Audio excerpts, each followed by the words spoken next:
Okay. Looks like we're about 3 minutes late, so we need to finish 3 minutes early to make up for it tonight. Second, that's right. We'll go ahead and call this meeting to order. And what I'd like to do first, before we get started, is to ask if you've got a cell phone.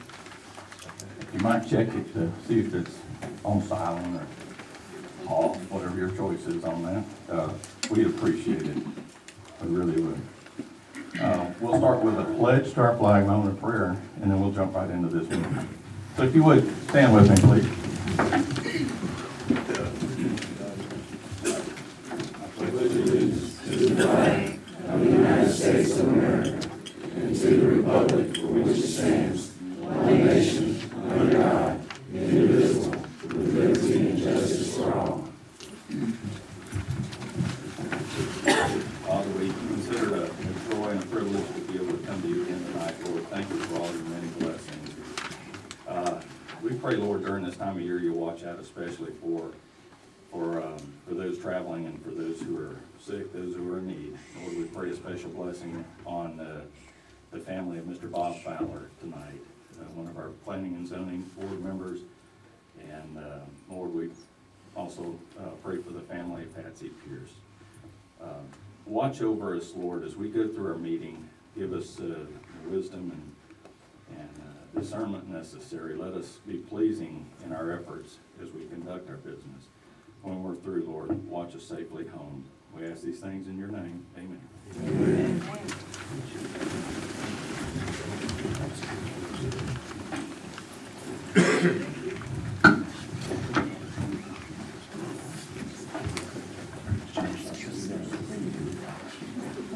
Our first order of business, we have minutes from 2 meetings that we need to approve for the record. And Commissioners, you have a copy of those. What I'll ask is when ready, we'll take a motion. I think we can do both of these together. That's the minutes for the November 25th meeting and our December 2nd meeting. So when ready, we'll entertain a motion. So moved, Chairman. I have a motion and a second. Any comments or questions on those minutes? Seeing none, hearing none. We'll start with Commissioner Allen. Yes. Yes. Yes.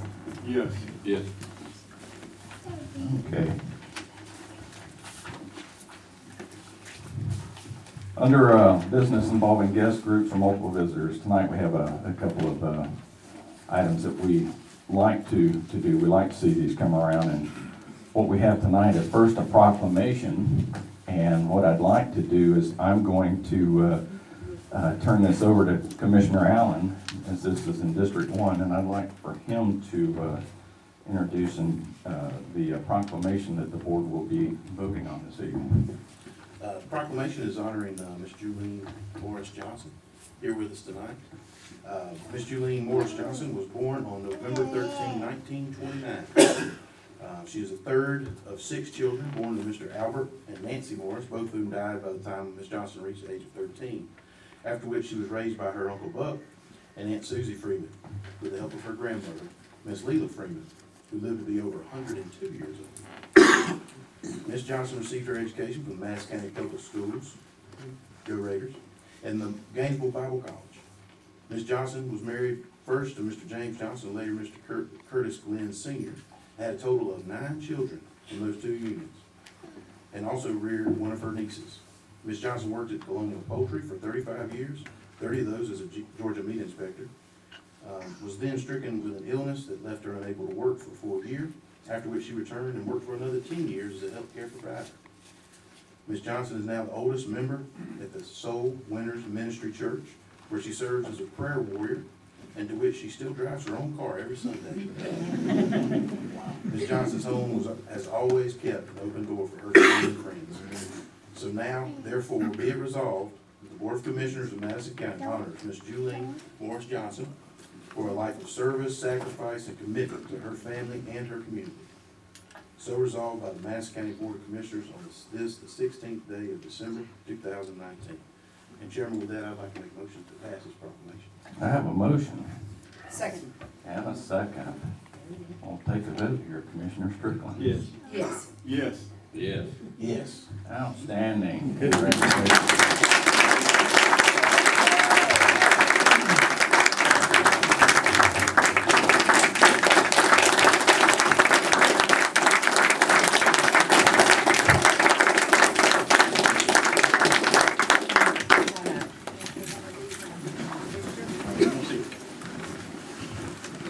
I've got some, Mary.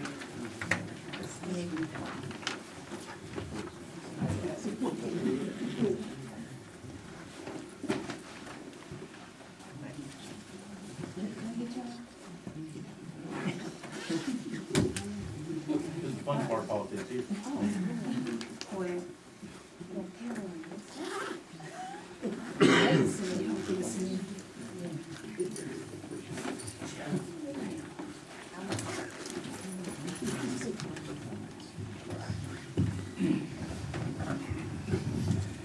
Thank you, Board. It's always a pleasure to be able to do those things, and I tell you, we celebrate. 90 is a major milestone. Very impressive. What we'll do here is in a minute, I'll give you a break if you, you're welcome to stay and listen to the whole thing tonight. But we'll do one more thing, and then we'll take just a moment, and that way if you choose to go check your car or something, feel free to do that, okay? Might have left the radio on, I don't know. Oh, yeah. That would be neat. So right before you leave, if you would kind of gather and, I don't know, if Senior Zach could maybe help us with a family photo of it, that would be great, okay? So, and we'll gather them up here in short.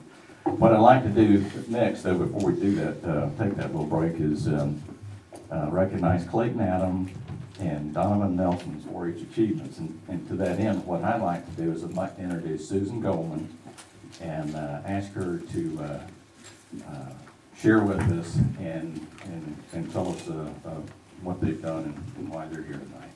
Yes, sir. We appreciate y'all letting us come, for you guys to recognize them tonight. One of the highest achievements in Georgia 4-H is to achieve Master 4-H status. And in order to do that, you can compete in a variety of different areas like livestock judging or wildlife judging. As you'll remember, we had some 4-Hers recognized a little while back for Horse Quiz Bowl. But tonight we would like to recognize some students that have received master status for their 4-H project work. And in order to do that, they competed with a 5-page portfolio, as well as working really hard with their presentation that sometimes can get as long as 12 minutes. So the two 4-Hers, as you have heard tonight, are Clayton Adams, if y'all could join me up here, and also Donovan Nelson. And Clayton Adams mastered in the robotics project, and he worked really hard. His plans are to run for district board next year. He has been on the robotics team for a number of years, right, since 7th grade, I believe. Yeah. And he's worked very hard in this area. And then Donovan Nelson is a second-time master. He mastered his first time with Morgan County, then he moved back here to Madison County. So his first master was in the sports project. Now he is mastered in the public speaking project after serving on the state board as a Northeast District representative and also being the vice president of the Northeast District Board. So thank y'all so much for letting me.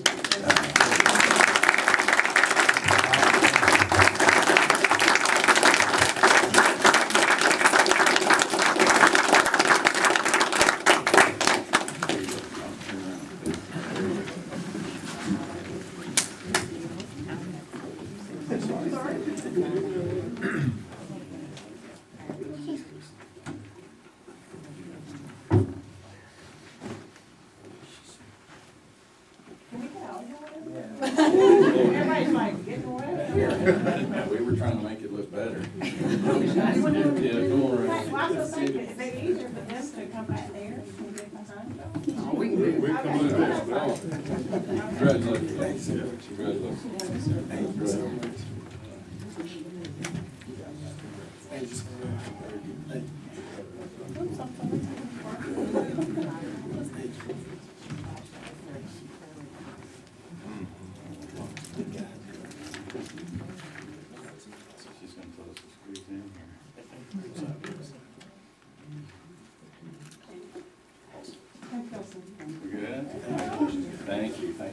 Congratulations. While I'm up, congratulations.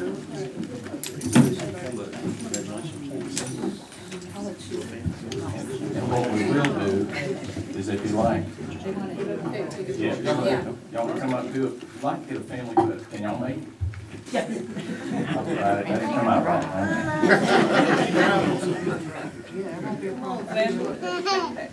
We got some prayer requests.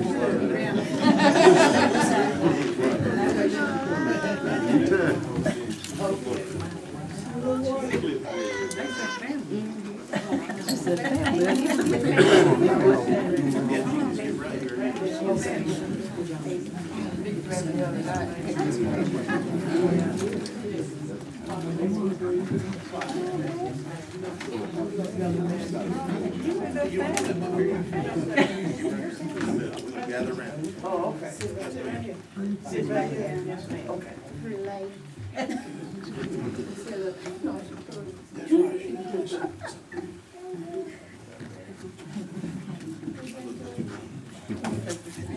You good, you good.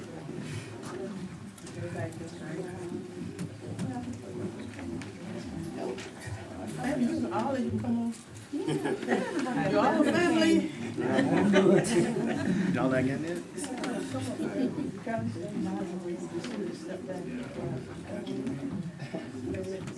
Smile, Mom. I can see that little girl in there. I need to be able to see her. Smile, Mama. Yeah, that's right. She got a big family. Come on. There you go. It's a beautiful family. There you go. Amen.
Happy birthday. Thank you.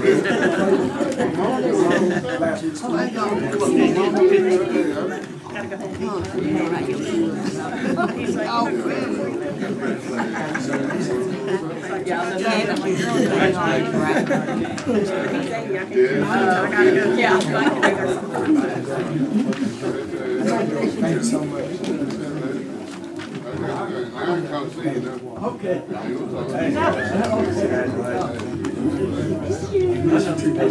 I'm coming in tomorrow.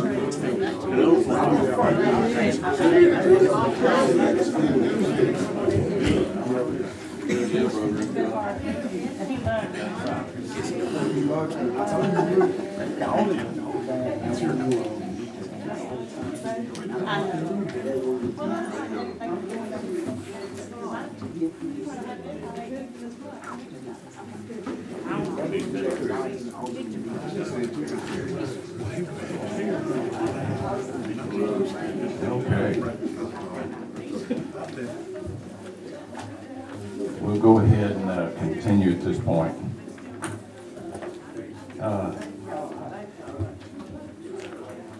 Under our chairman's report, I got a couple of things, maybe admin to our board, but it has to do with our agenda tonight.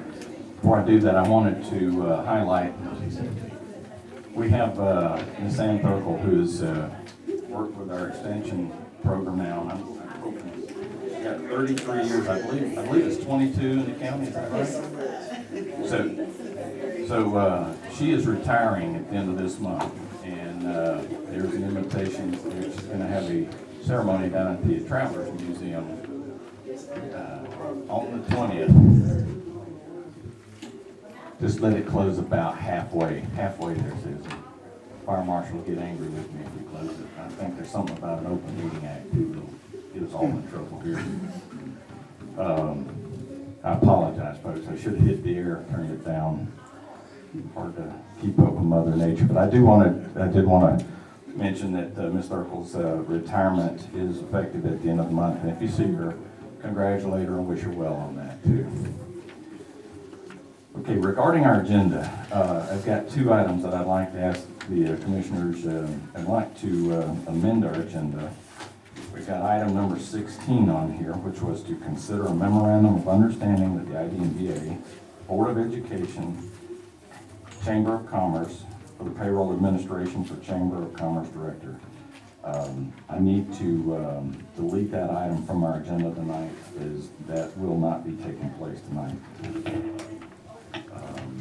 And the other item that I'd ask your consideration on is we have an appointment that needs to be made before the end of the year that was recognized or realized this week, or at the end of last week rather, and that is our appointment of the recommendation is to reappoint the chair. He's currently chairing the Board of Assessors.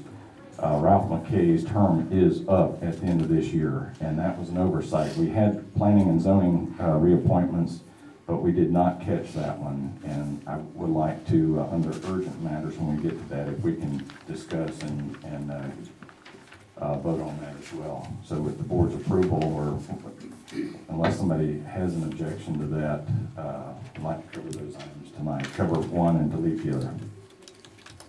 Any concern or question on that? Okay. All right, statements and remarks from citizens on an agenda item. Folks, we have items 5 on our agenda, 5 through 15. We have a reappointment of Canola Scott to our Planning and Zoning Commission. We have a reappointment of Terry Chandler to the Planning and Zoning Commission. We'd like to amend our 2019 budget. We've got the amendments for that. I'd like to consider the dates for our 2020 holidays for the government here. I'd like to consider 2020 new beer and wine license application. I'd like to consider 2020 renewal of our beer and wine license application. We'll be considering dates for our 2020 Board of Commissioners meetings. We'll be considering selection of a vice chairman for 2020. Consider a 3% COLA, which would be effective beginning of the pay period of January 5th for full-time and regularly scheduled part-time employees.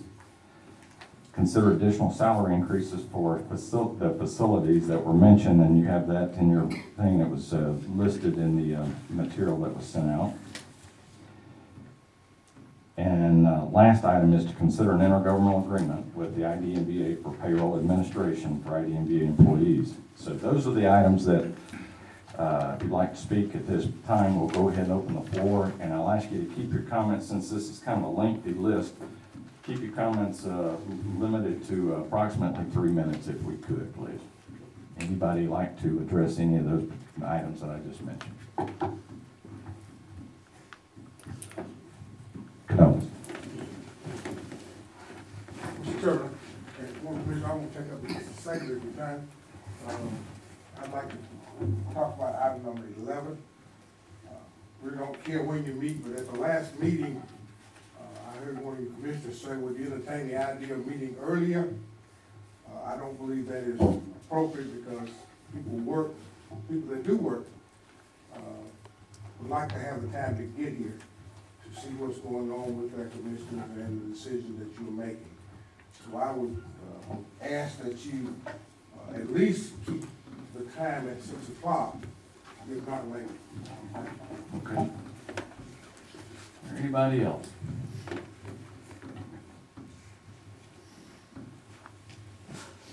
Anybody?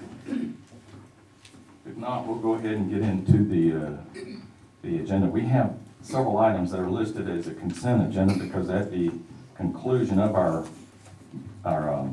agenda setting meeting, these items were determined and there was no other discussion or there was no further discussion from the commissioners. So items 5, 6, 7, 8, 9, and 10, which are the reappointments of Noah Scott and Terry Chandler to our Planning and Zoning Commission, our budget amendments that were listed and passed out, the dates for the 2020 holidays, the one new beer and wine license application, and the renewal of the other 2020 renewal of the other beer and wine license applications. Each of the commissioners has a copy of those, and if you want to discuss or break one of those items out, please feel free, but otherwise we'll look for a motion to approve those as presented on the consent agenda. I'd like to make a motion to approve, Chairman. Second. I have a motion to approve in a second. Is there any discussion on any one of those items? So the reappointment of Ralph McCabe, that will come at a later. It will, since it wasn't sent out, we'll take that. I didn't have that information when we did this, so we'll put that under the urgent matters. Otherwise, it should have been right there, though. You're correct. Any other comments or discussion on this? I noticed the December date, it's different, kind of the timing of this. Was that due to maybe just the week The of December, it being the last December date of the, oh, holiday? yeah, not the holiday, but Meetings. of the commissioner meetings? And I might have to defer to the Oh, no, that's clerk fine, it just on says, December 28th.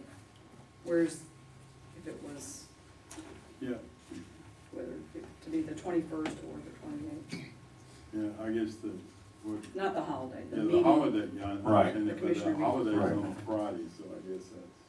Yeah, and typically, since it didn't fall That week of, that week of or whatever, I get it. and now's the time, if anybody, if there's any discussion, you want to change that item, that date, that can be entertained as well.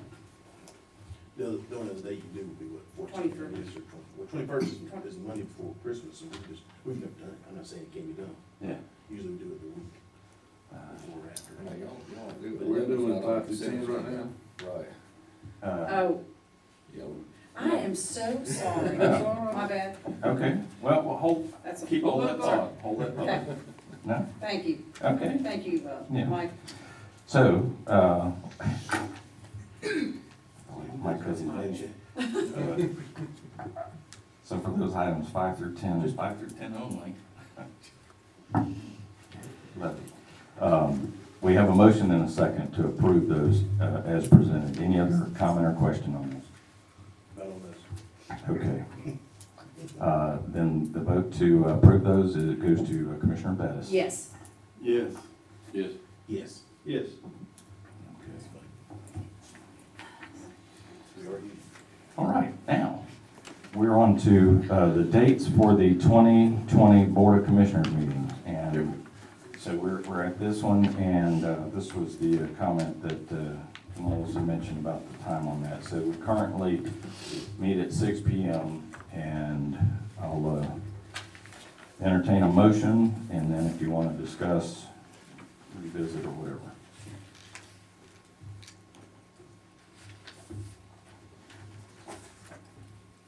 I make a motion to approve the meetings as presented.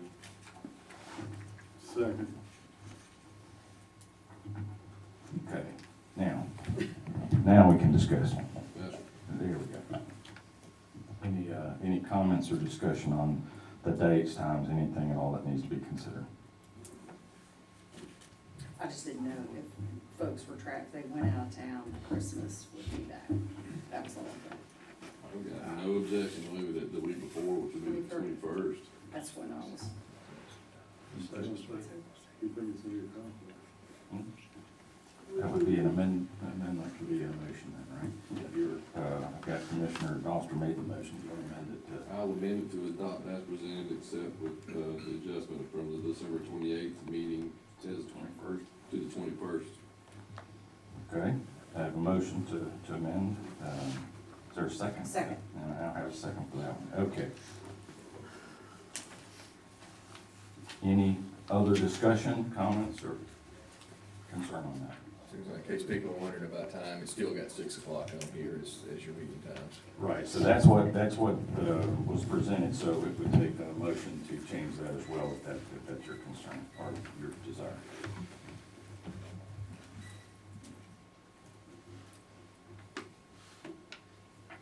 Going once. All right, we have a motion and a second to approve the dates and time as presented, with the exception of December 28th, moving to December 21st. Vote is to Commissioner Kirk. Yes. Yes. Yes. Yes. Yes. Our next item is to consider selecting a 2020 vice chairman. I make a motion to, select, Commissioner Allen continue as our vice chair. Commissioner Allen. I have a motion and a second to select Commissioner Allen as the vice for 2020. Any other discussion or comments? I sure do appreciate that. You've done a very good job already, so stepping in. All right, without any questions or comments, then we'll go to Commissioner Foster. Yes. Yes. Yes. Yes. Yes. Very good. Okay. Congratulations, Commissioner Allen. Next item, consider a 3% COLA effective January 5th for full-time and regularly scheduled part-time employees. This COLA was considered as part of the budget when the budget was passed, and last year there was no cost of living increase for employees here in the county. So with that, we'll entertain a motion on the 3% COLA. I'll make a motion. Second. I have a motion and a second to approve. Any discussion on that item? Commissioner Allen? Yes. Yes. Yes. Yes. Yes. Okay. Item number 14, consider additional salary increases for facilities effective January 5th through January the 5th of 2020. And you have a copy of those and listed by facilities. And again, these were discussed during our budget session as well, and then finalized subsequent to that. So the motion would be to consider the additional salary increases for those facilities. Is there a motion? So moved. Second. I have a motion and a second to approve as presented. Any further discussion on that? Can- Do you have that? Yeah, I've got it. There you go, okay. Yeah. We have a question per facility. We can raise one, or sure we can. Yeah, this is, Okay. yeah, this is the opportunity I honestly think for Department 27, the salary of 3% COLA looks pretty good to me. It's a really good job, but That's the only one I have. yeah, Second. that really is the only one I think as well. Our tax commissioner not even taking the 3% COLA, so. I just think that looks just fine, but with a 3% COLA, I don't know what everybody else thinks, so. Is there another option? You know, because I was thinking, 5,000 lower than that. That was when we first started talking about it, but, I don't know, just get the discussion going, I guess. With the 3% COLA, I just think it, 3% COLA, I think it is sufficient. What does that get to? 65,576. I'd be okay with that.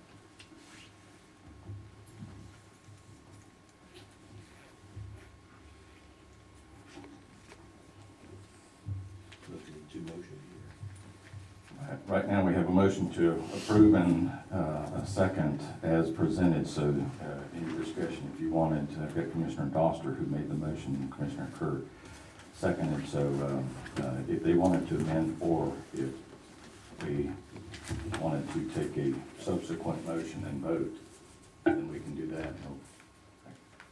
Actually, this is on the table, I think we have to address that one separately, unless there's a substitute or amended. So, the maker of the motion can amend it unilaterally if nobody objects. If he doesn't want, the maker of the motion doesn't want to do that, then you can have, any member can move to amend in the second, a vote on amending it, and then vote on the amended motion, or you could have a substitute motion. There you go. So at this point, we're open to Commissioner Foster made the motion. If he chooses to, he can amend. If not, we'll look for a subsequent motion to consider then. Because you could, I think if you did the motion to amend, I believe that would be the. Any way you want to do it. All right. What's the board's desire? Yeah, I get a conversation going and a vote on The main request, to clarify, the main request would be to, on item 14-0, facility 27. Zero addition. it. Right. Zero Well, that's addition. 14. Right. So you take away the addition. I have no objection. Okay, so there's no objection to any, from any board member, then the motion just stands amended. No objection. So we have, and the motion is to approve this as presented with the one change of facility 27 being a 0% increase. Is that correct? I understand. Above the 3%. Right, we've already approved that through the Right, the yeah, previous. okay. Any further discussion on that?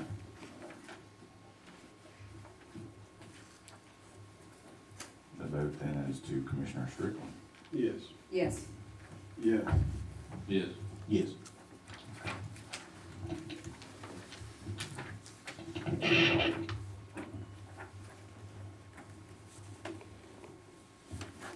Okay. All right, under new business, we have an intergovernmental agreement with the IDNBA for payroll administration of their employees. Each of you has a copy of that intergovernmental agreement. Should have 14 items listed and a signature in this. That is what is for consideration at this point. They would not become county employees. They're still ID and VA employees, but the payroll would be facilitated from the county or by the county in this case. That's it, correct? You did. Okay. Is there any, a motion on item number 15? So moved. I have a motion to approve Second. and a second. Discussion, please. Any items? Any comments? One of the desks, there's a second draft of the revisions today. I'm curious what the revisions were. We added items 10 and 11. That was actually our auditor's suggestions, just to make it crystal clear in the agreement that the IDA remains the employer of its employees, and what the chairman just said.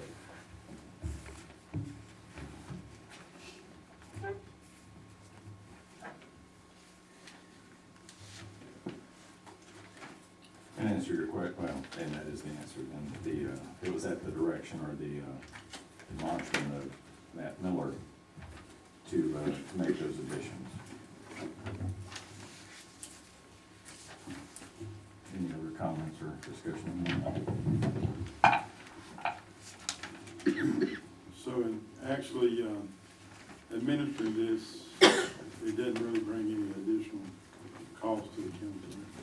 There'll be the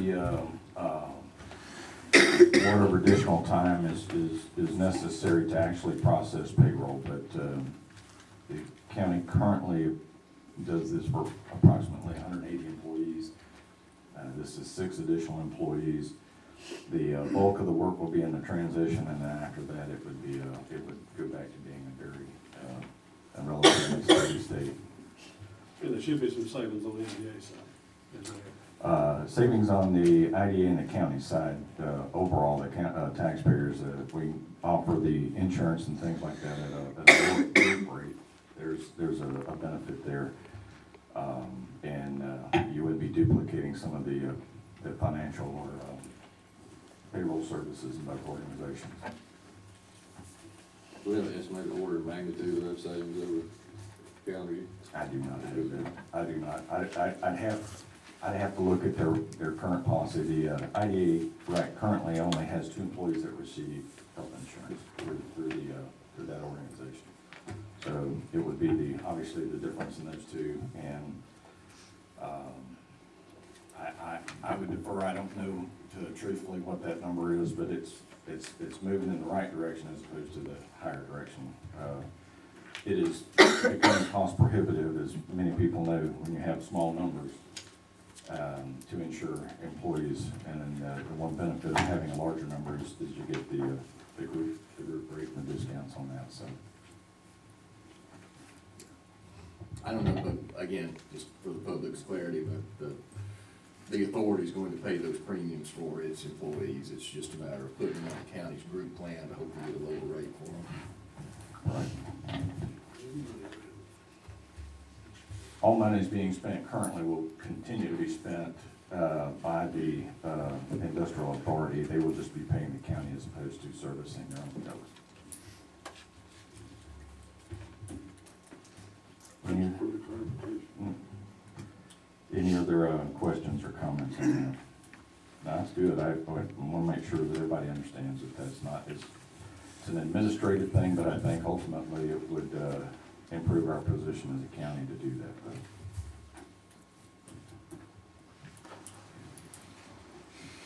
Okay, motion to approve, and a second. The vote is to Commissioner Bettis. Yes. Yes. Yes. Yes. Yes. Okay. We're on to roads updates. Is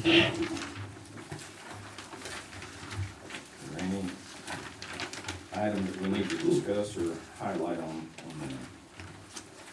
the I discussed mine with the county this morning, goes over the feedback, trying to talk to farm. I just want to say, after a lot of rain, that these dirt roads are holding up. Eric's doing a fine job. And I forgot to mention Derek Horn. I'm glad you mentioned him because we had, Derek has been in the hospital or he had some surgery, so he's on the mend as we speak, so. Okay. And as always, if anything comes up, you know, as they happen day to day, please let me know on those. Urgent matters, as I referred to a little bit earlier, the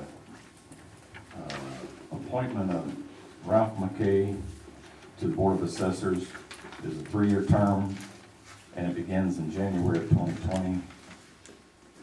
His current appointment expires December 31st of this year.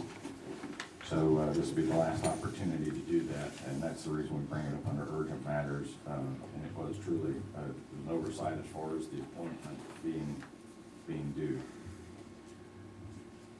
I usually need a motion to put it on the agenda first. That's right. Yeah, nice catch. I'm like, And it needs to be is that unanimous. vice chair stuff? Yeah. So I have a motion to add it to the agenda. Yes. Do I have a second? Thanks. And I have a second. Thank you. I need all the help I can get. That's all right. Synergy. Any discussion on putting this on the agenda? If not, the vote would go to Commissioner Kirk. Yes. Yes. Yes. Yes. Yes. Okay, we have an agenda item now. So the item is to make the reappointment or whatever your desire is with respect to this position. I'd like to make a motion to reappoint Ralph McKay to the Board of Assessors. I'll second. I have a motion and a second to reappoint. Any questions, comments on this? All right, the vote then is to Commissioner Doster. Yes. Yes. Yes. Yes. Yes. Okay. You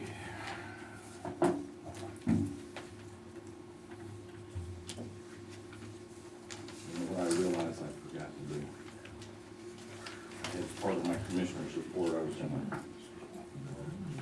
I was gonna offer an update.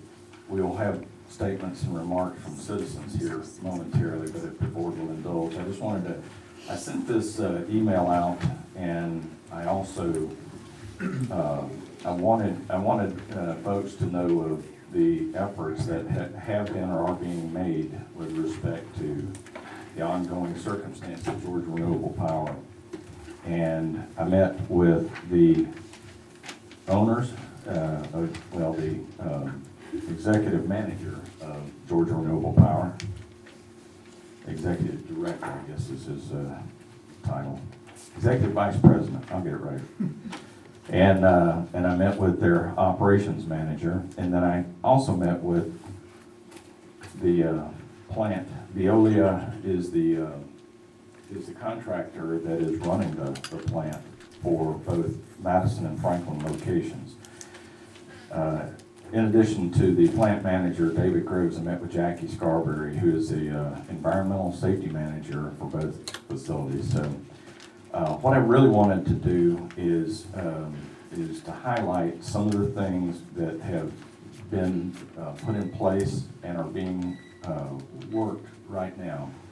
Those include the fabrication and installation of, they call them silencers, but they're noise suppressors that go on the several different portions of the plant that will assist in bringing the noise level to a lower level. And they have also agreed to move the wood, the stockpiling, if you will, of any of the cross ties or whatever will be moved inside the actual facility there. So this was in response to the concern of rain and water actually leaching anything that might be contained in the cross ties down into the ground. So those will be moved into the facility. They have several different processes that they're improving as far as I'll probably, I've got the exact terminology for those who would be interested, but they have implemented a sleeve, if you will, that goes through goes over the conveyor. So when the wood product is being moved, this limits the dust and the emissions that from just the movement of the wood product. And then lastly, they have another device that they're bringing in to actually facilitate in reducing the amount of ash that is disturbed. This ash is sold by contract to a company for use in fertilizer. So, but the movement of that, again, was realized that it, disturbs some of that. So they're looking to put that in place too. So I wanted to make sure that I got that out. I should have done this in our chairman's report. I was remiss in not doing that. There have been questions about payment on bills and water bills and everything, and the meetings and everything have them up to date on their water payment to date. And the due date for Madison County property taxes is Friday the 20th, so that is to be determined.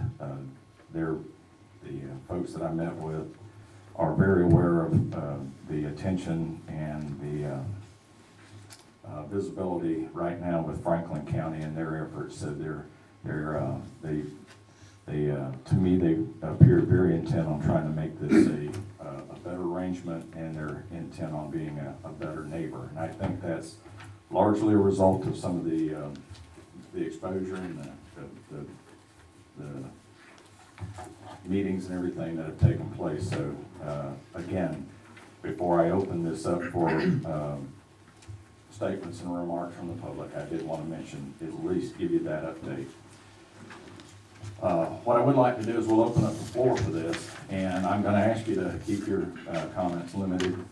We have a number of people, we'll try to limit it to, again, 3 minutes, and we'll, at some reasonable time, we'll decide we've probably had enough opportunity, but I'll open the floor at this time for anybody that would like to make a statement or remark.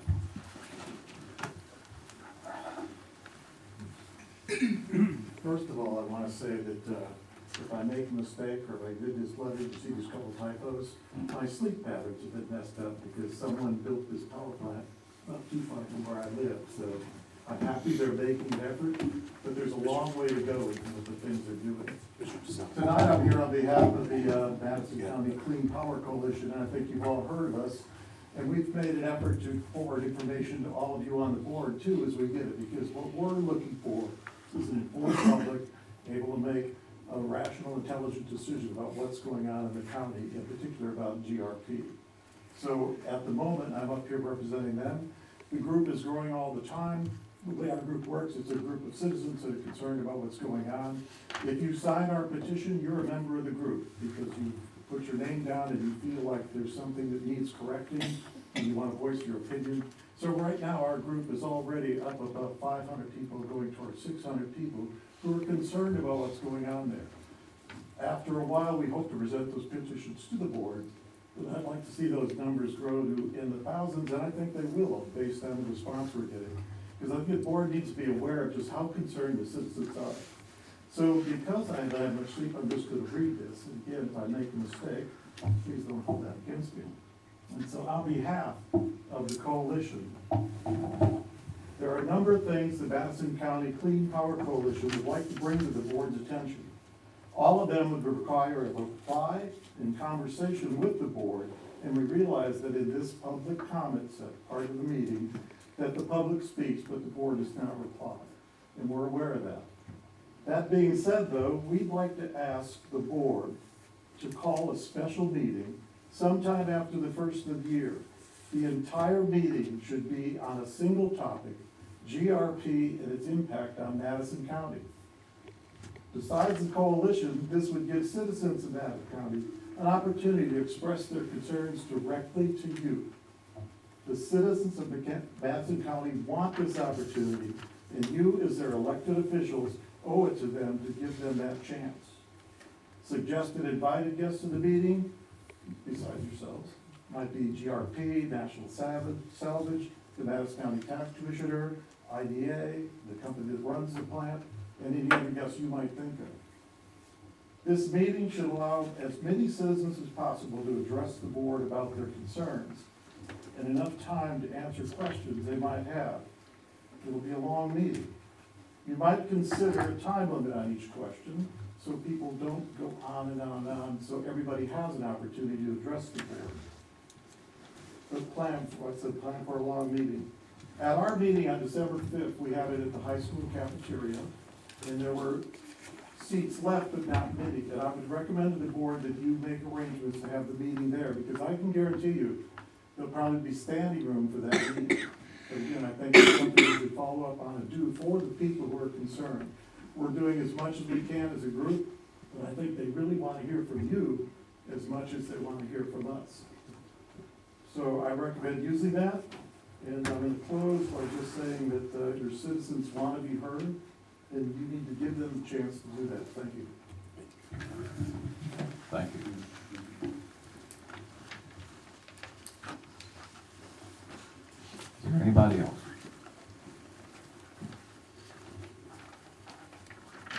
My name is Chrissy Keene. I'd like to speak sort of on that topic. I have a child who is an adult now, but a son who is a cancer survivor. And I hope you never have to stand in my shoes when it comes to that. But I want you to understand that as a citizen that has a company that's burning creosote that I know for a fact can cause a secondary cancer in my child, I live with that fear daily that he's going to have another cancer. And I want you, our commissioners, to stand behind us citizens and look out for us and say it's not okay for children who have had this, who have a very high risk of having a secondary cancer, that because of the tax revenue, it's okay for him to have to face that again. The other thing is, he's not the only one in this county. There have been many children that have had it. Currently, his best friend's brother is fighting his battle for lymphoma. And I would hate for that child to have to go through a secondary as well. So what I would like for you guys to do is just consider that whenever you're having these open lines of communication with these companies and when you're making decisions about these things. Thank you. And Christie, what's your address? Address where you live? Oh, 463 Strickland, Christian Strickland, sorry, Road Okay. in Comer. I'm sorry, I should have asked for the address for anybody that speaks. That was my, man, I'm all over the place here. Anybody else like to speak this evening? Hello, my name is Darylyn Fraser. I live at 7650 East Commerce Road in Hull. And it's a pleasure to have more faces with names tonight. I generally teach late on Monday night, so this is the first meeting that I've been able to attend, so I appreciate that. I've been working with Commissioner Allen, but I just want to bring to all of your attention the kind of ramping up of what I think is significant ecological impact of the used car parts junkyard now that's going around the corner on kind of East Commerce and Route 106.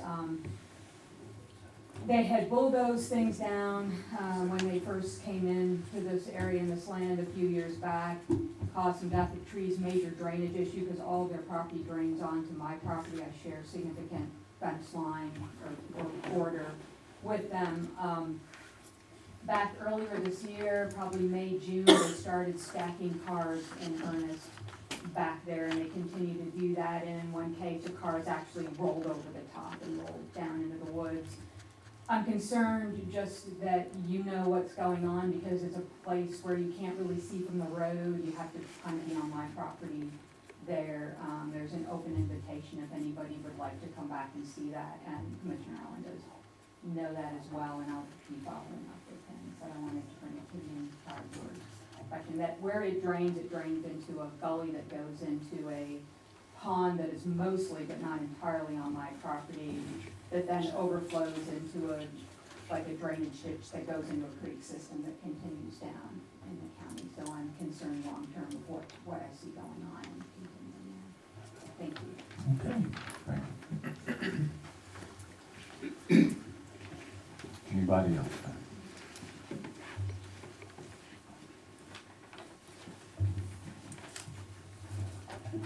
Hello, my name is Ruth Ann Tasanovich, and I live at 959 Highway 172 Culver. It's hard to explain to anyone who doesn't live close to the plant how the biomass plant is shattering my formerly peaceful life. I live 1.5 miles from the plant, north. The nerve-grating noises and nauseating smells come randomly. I can't open my windows anymore. I even get up in the night and drive to the plant in my pajamas to see where the noise is coming from. This morning I woke up at 4 a.m. to the loud sound of constant rumbling. I went out on my porch and got out my decibel reader. It registered an average of 56.5 decibels.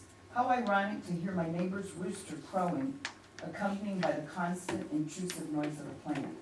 I want you to listen to what I hear. Hopefully this will work. Maybe it's not too loud. Let's see.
noise continued on, except by 6 a.m. it was accompanied by the smell of burning creosote.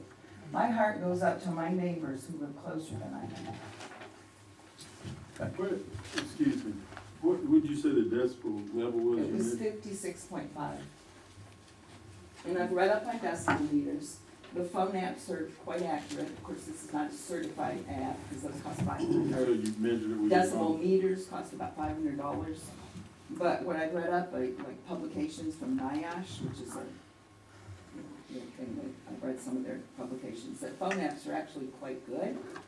And the best way is to use an external microphone because the internal microphones on phones aren't sensitive enough, so I was using an external calibrated microphone. Well, a mile and a half away. Pardon? I live a mile and a half away. Okay. But I think the rooster crowing in the background exhibits that this noise is real. Yeah. Normal decibel calculator stuff, it's kids for things it's just to give you, if you didn't know that. I like using my knowledge. I just want to clarify. Anybody else like to speak tonight? Wait. Yeah, I'll get you next, Senator. Yeah, one popped up here right behind you, so get you next. Yeah, please. I'm Mac Adams, I live at 285 Zedley Johnson Road. And I just wanted to add something to Ruth Ann's statement. I live probably nothing but a half mile from the plant. And not only do I have a perfect view of it for light, just completely blocking out the view we have up there that we used to enjoy. But last Friday night, I have a decibel reader that is OSHA certified. And it was reading 81 dB on my front porch. That'll wake you up out of a sound sleep. And that's my complaint on it, John. Thank you. Okay. All right, thank you. Just came to thank Chairman Scarborough and Commissioner Allen for coming to a meeting. We met with some of the property owners over on, Commissioner Doster, right? pardon? It was Commissioner Doster and I met with you the other day. No, I'm, different subject, sir. Oh. You know, I don't wanna mess up your day, but, this was a meeting that we had to discuss Seagraves Lake and Seagraves Dam. I stand corrected yet again, you're correct. And and what I wanted to ask was, I don't know y'all's meeting schedule, but we did a meeting where we could meet with some of the, property owners right around the lake and any, and one that we had identified through the, breach analysis, downstream of the lake.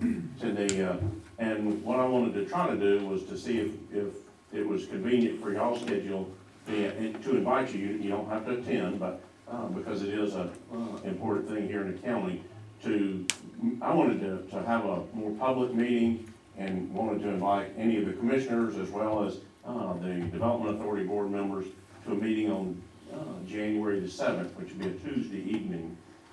And to just, kind of put some thoughts out there for, the public and what we're trying to do. And I'm thinking about 6 o'clock at the historic courthouse.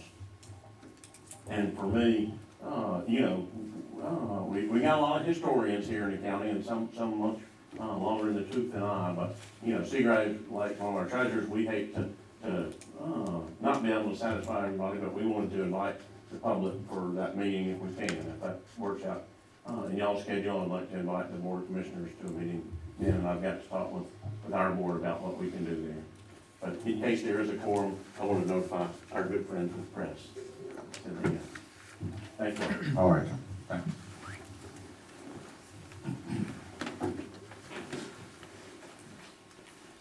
I'm speaking on my own behalf. I live at 159 Highway 172. I know the board's aware of this, but I just wanted to make a couple of statements about GRP again and the way that they handle paying their bills. And John, you mentioned they were caught up on their water. I talked with Frank today. He said they were.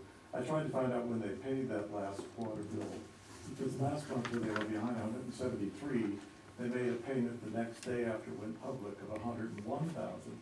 So it left $72,000 unpaid, and I know they have another bill coming up, but I wasn't able to establish when that other 72 was paid.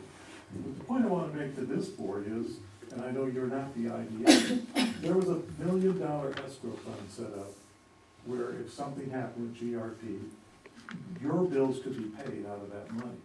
So right now, they have a construction bill that the county did to make some connections that total over $200,000, and they haven't paid the county back for that.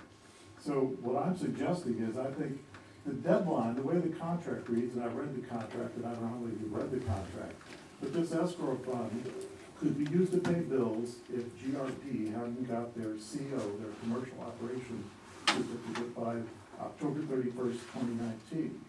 So that money now is available to pay bills, and I don't see any reason why we shouldn't use that money to pay off any bills they have, but still hold on to the balance of that in case they get behind again. The money's just sitting there, and you have already paid a bill for construction or the IDA, and that bill should be paid back to the county immediately out of that escrow funds.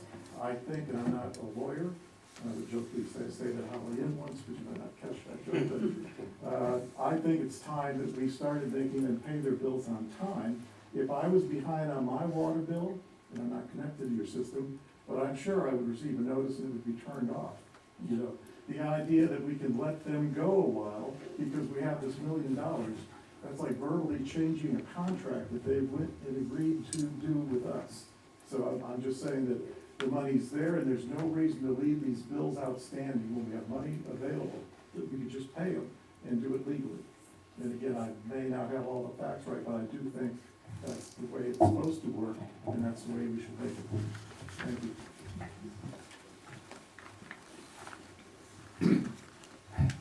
Is it additional information regarding that? Different subject. Different subject. Put it on a different hat, a different hat. Okay, well, we've done that once, I'll allow, since we had one person speak on two entities, we'll do it one more time tonight if you put the other hat on. Now, if I can, I'll address what you had alluded to a little earlier, that Commissioner Dolster and Chairman Scarborough and I met, I'm wearing my Senate hat tonight, said we met with the DOT and with Mayor Chris Peck, sitting out in Colbert after the two fatalities along Highway 72 a couple weeks ago. And you know, I've asked the DOT to meet with us, their traffic safety folks, and wanted to let y'all know we had a good meeting. They're gonna do some analysis on traffic routing and what's going on there. And, you know, I appreciate y'all's time and that is terrible loss of life. But for me, said I gotta put on that Senate hat every now and then, make sure we're addressing that problem. I just appreciate y'all. I thank you for that too.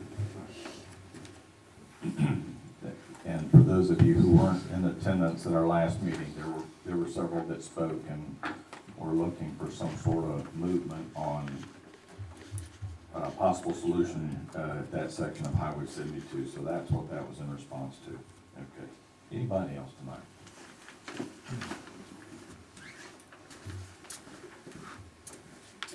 First, I want to thank you for taking the time to let us get up here and voice our concerns.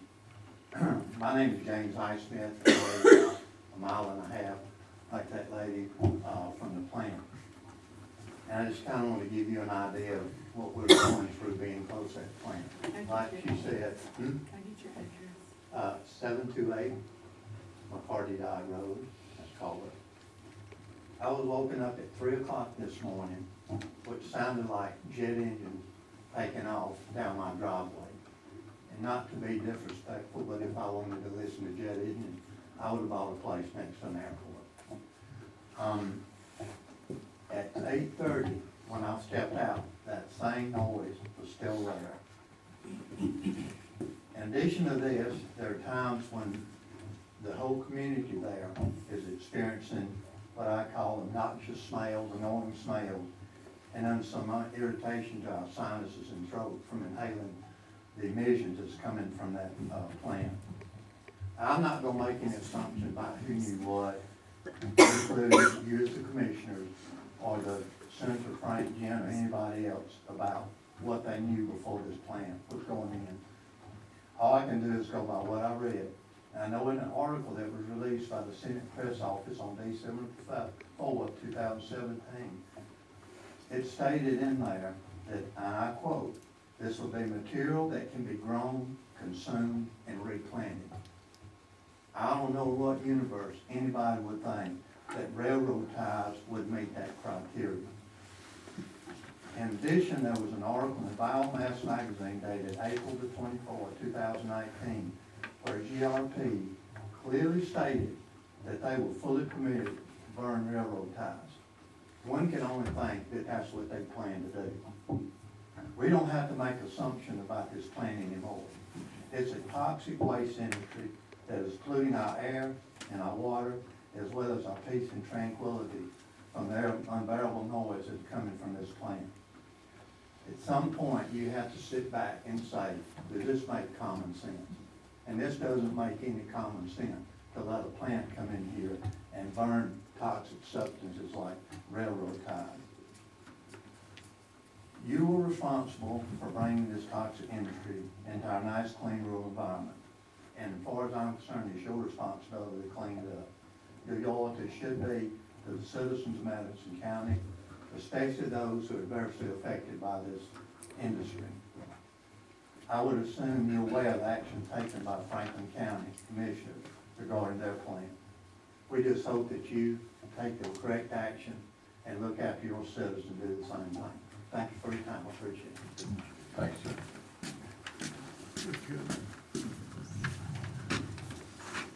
Anybody else?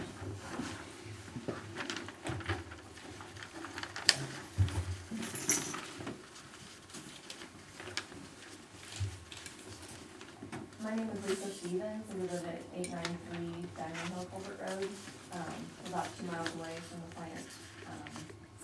I have 2 young boys. I have a 6-year-old son, Gavin, and a 4-year-old son, Porter. My son, Gavin, has narrow passageways, and so whenever he gets a cold, he can get real croupy and has a hard time breathing. And one of the best things we can do is open the window for him. So it happens at night, we can open the window, get some fresh air, and then in the cold air can breathe better. But now it's kind of concerning that we have this plant there that, what's the air quality that I'm now exposing into when he already has, some breathing issues.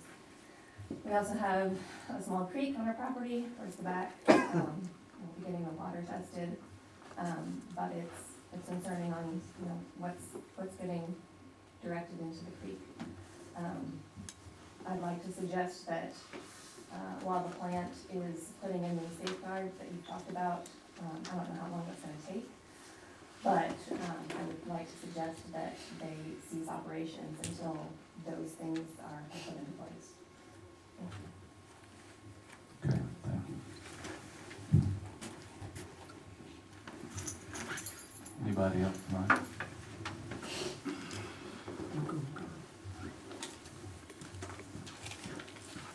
Good evening. My name is Gina Ward. I live at 1709 Wagons Road, Church Lane.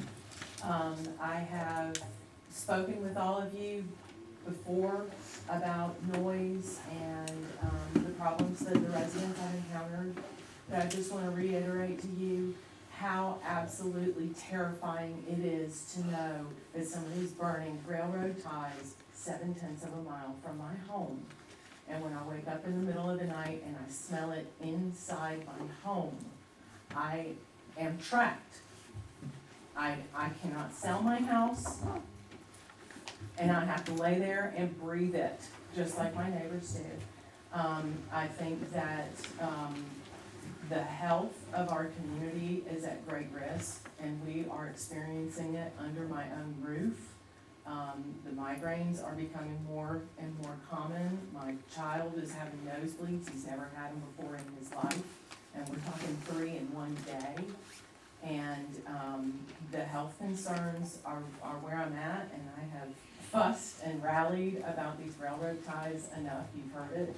But I would like to tell you that just recently we started really seeing the health effects under our own roof, 7/10 of a mile away, and we would like to see the railroad ties leave. Thank you. And thank you to those of you who came to the meeting the other night. I appreciate it. Thank you. All right, we'll keep the door open here just a little longer. Anybody else?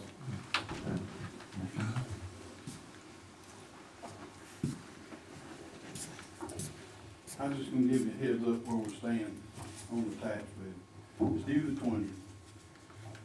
We have backed our intent to file letters up to December 26th. Now, you can't single out a single entity, anything like that, so what we're doing is we'll do a mass mailing of every single intent to file favour letter. They'll have 30 days to respond, and then we put a lien on the piece of property that goes into the collection process.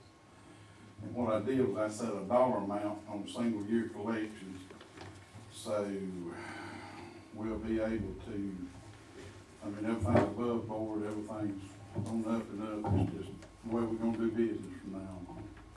So we'll know, and I have every ideally, I am late right now, I expect it to be here on the 20th, the postmark on the 20th, midnight, but if it's not, December 26th, the letters go out.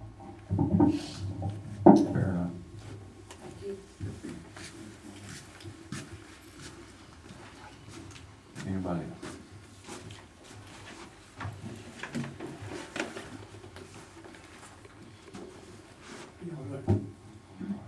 This is not concerning the plant. Serving 12 years on this commission, I got a real good idea of how much it costs to pay, maintain, and repair roads. And I guess that's why I'm here tonight. I live on 2377 Sanford Road, Florida, Georgia. And one of the hardest things to do is finding the money to take care of our roads. 286 miles of roads in Madison County. A lot of paving and a lot of roads. I have a friend who was like the number 3 person in the BOC before he retired. I talked to him about this too. And probably most people wouldn't even notice it, probably wouldn't even come in here and talk to you about it. But they were doing a timber job down below our house on Sanford Road at the corner of Pelican Springs and Sanford Road. There's a 106, when you turn off 106 on Sanford Road, there's a sign that says no through trucks over 6 wheels.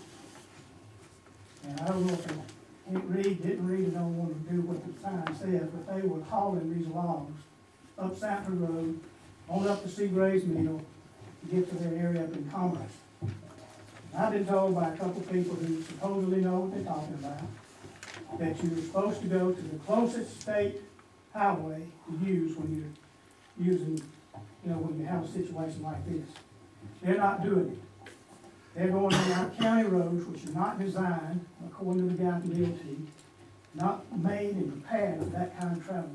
And these were not these little short trucks. These were semis with trailers, logs with that big around hardwoods. And if you've ever had any dealing with wood's not light, it's heavy. And I just don't think we should use our tax dollars to repair and fix our roads. Now, I did a little research on it, and I'm not even sure they got a permit. When you get a logging situation, you're supposed to go in and get a permit. I asked Teresa, she says usually it's the trucking company that comes in and gets the permit for the people who are having the logging operation on their property. And she couldn't find this piece of property is on there. It was 12.43 acres. It was cleaned off, but there's another tract of 591 acres beside it. It's in a family trust.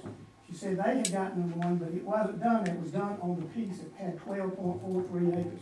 You can ride by and see what I'm talking about. They cleaned it up, left a few trees. And she couldn't find where they came in and got a permit on that. Now, this is something that we pay for. And I think that when they go in and get this permit from our people in planning and zoning, that when they get that permit, that there should be some question asked, well, how are you going to move this timber and where are you going to move it? And I think that maybe the code enforcement maybe needs to check this particular tract to see if there was even a permit issued on it. But they were coming by my house, just loads and loads. And like I said, they're not designed for that. Some of the county roads are not safe for this type of travel, and it don't do anything for our roads. And when you've done the budget, what roads cost. And that's our tax dollars money at work. And I was just making you aware that maybe you could talk with people planning and zoning and come up with some kind of idea. I think Teresa said that they do have to apply for the permit. And to put that in place, that they have to give you some kind of direction of where they're going to do this wood. But that sign is real clear when you turn off 106. You're not supposed to be on that road. And I see it other places too. And they drive other tractor trailers by the house where I live. But this caught my eye because I could see the weight and the size of, like I said, it was just packed, loaded out with huge lots. And I just think that's something that we need to look at as a county to protect our tax dollars. Thank you. All right. Last call. Anybody? All right. Is there any need for, I'm sorry?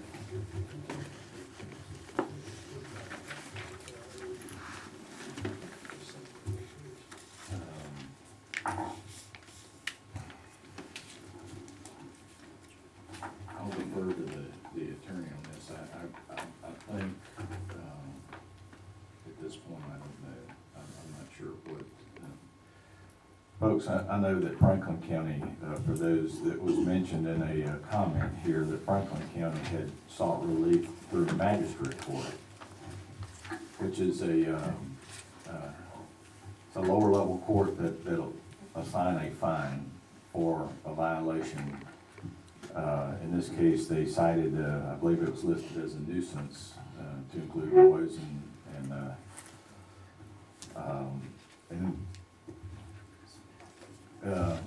again, while the county does have that option to do that, and I heard the comment or the question about perhaps shutting it down, ceasing operations and things like that. Again, there's certain things we can do, and there's certain things that you'll end up in court because you are, we're legally bound if they're operating under a permit that's been approved. There are certain things, that we have to abide by. So we are currently looking at those options. Anytime you have these things, I think you keep every available option on a table. But again, I would tell you that I don't know what kind of communication. And again, their tax circumstance is different. They're delinquent in Franklin County. They're not delinquent here. So before I, get too upset, you just heard of the possibility of placing a lien. Those are options available to the county.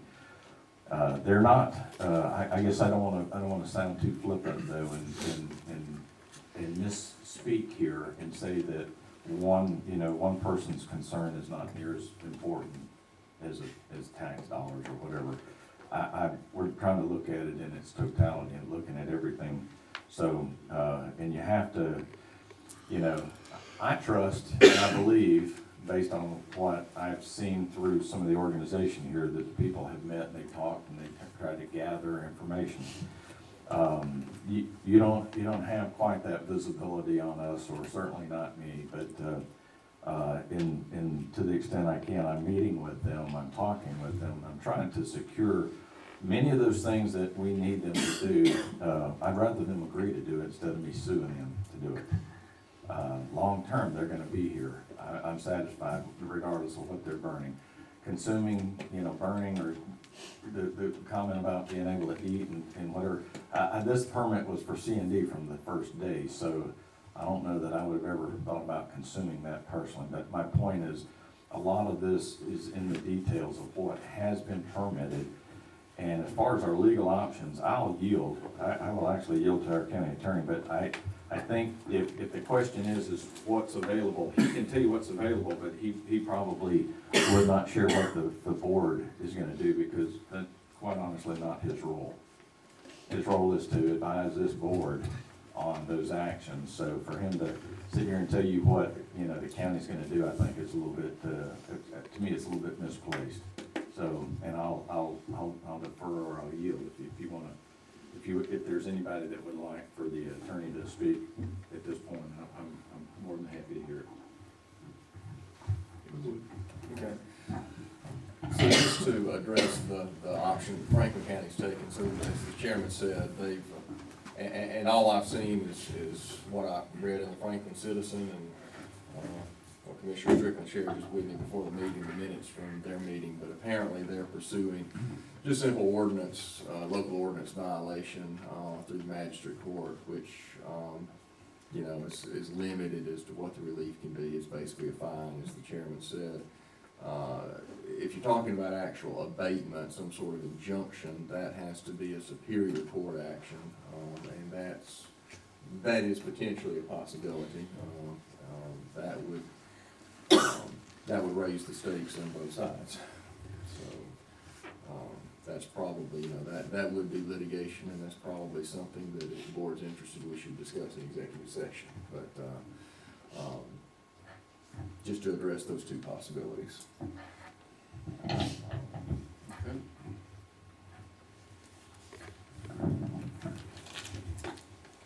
Any need to go into executive session at this point, that you're aware of? No, sir. Round the table real quick before we adjourn. Anybody have anything, any of the commissioners have anything that, we need? Nothing? My main reason for saying anything, I think Derek's probably saying the same thing. I don't want anybody to think we're sitting on our hands. We're just watching the world go by. You know, we want to do the right thing by, by the people of this county. We're not going to sell them out for tax dollars. Absolutely. Of course, we don't want to be ignorant either. Right. Absolutely. I'd like to reiterate that. I've shared with some of them via email. People's emailed me that, you know, we've got people talking to them, and, you know, my hope is, negotiated agreements and stipulations, if you would, on their part, like the chairman said. And then, you know, again, we've asked, or I've heard asked the county attorney to continue some of the research that may be needed in the event that we need to move to the next step. And again, I don't want that to be premature, but also want to be conscious of our due diligence of what we need to do. So, and maybe I didn't need to go any deeper than that, and just to address that my communications have been intense from the commissioners, and I have been working to respond. So the options are being examined.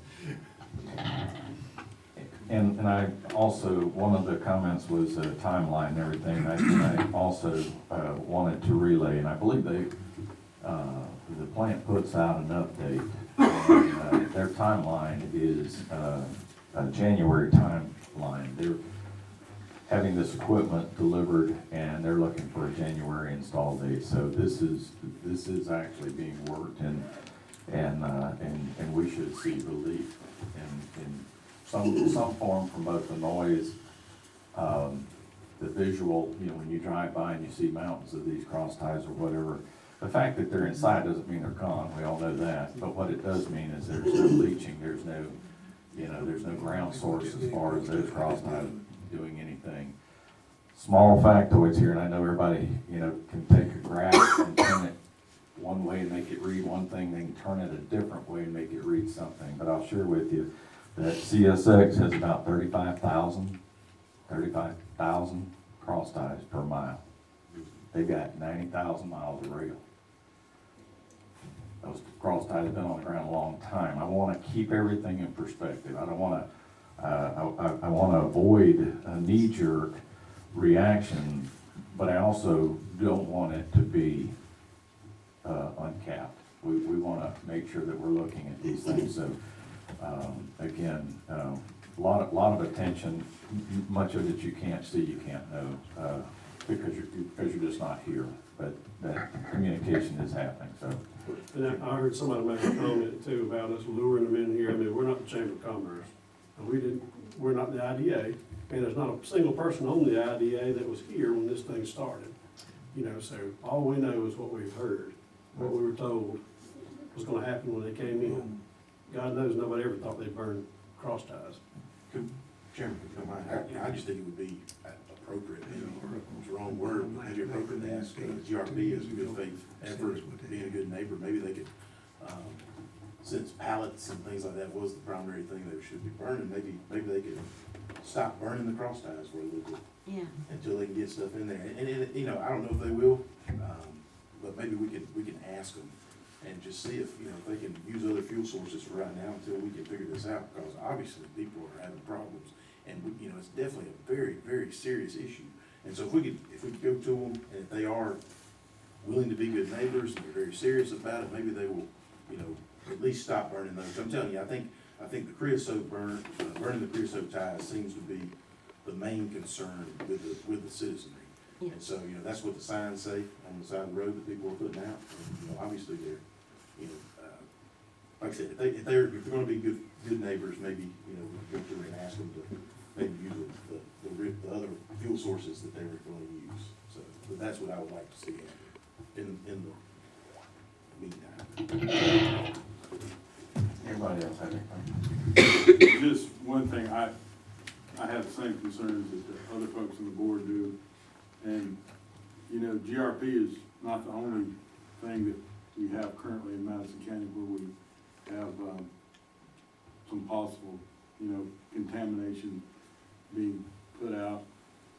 There's other places that, similar type things occur, and I just want everybody to know that we are looking at those and looking at what steps we can take. And again,